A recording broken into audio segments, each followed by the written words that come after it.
Uh, a long relationship with the Armenian community, both in my district here in Washington and in Armenia. A growing sophistication with the issues in that region, and an appreciation for the challenges that the community face, both to redress old grievances and the opportunities for the United States in the Caucasus.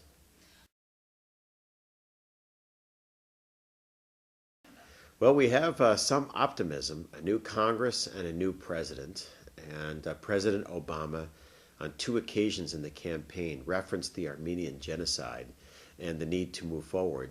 So we're going to take him at his word and see if we can move the resolution.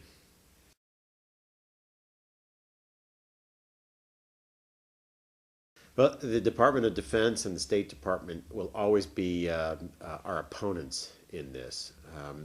Our embassy in Ankara will be deluged with entreaties to stop the resolution. I think we're strongest at the beginning of a Congress and the beginning of a presidency.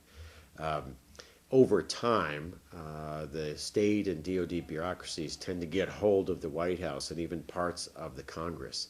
So it's best, coming off a fresh election, that we move now and move the resolution.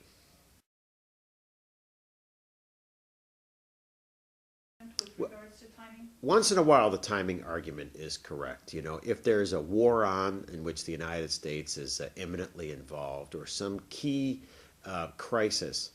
But in general, as far as state and DoD, they will always tell you that this is the wrong time. And it's our job. You know, in the State Department, they have an Armenia desk, an Azerbaijan desk, a Turkey desk, but there's no America's desk. The America's desk is here in the Congress, and it's our job to reflect our values. And of course, our foreign policy over the long haul is strongest when it represents the American people.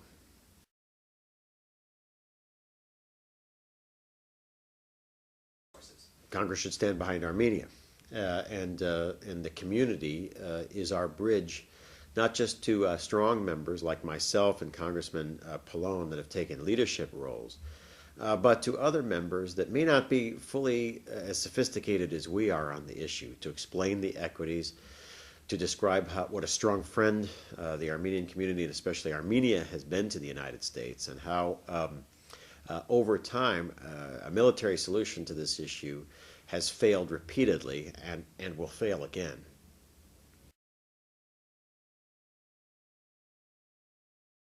You know, in the end, the key heavyweight here, besides President Obama, will be Secretary of State Clinton. She's spoken on these issues before, etc. I'll be very interested to see what she says now as Secretary of State. Congressman Pallone and I will be very effective advocates for Armenia. But one of the key things that I'll be listening for in her first testimony as Secretary of State before us is what her views are on Armenia. Stay involved.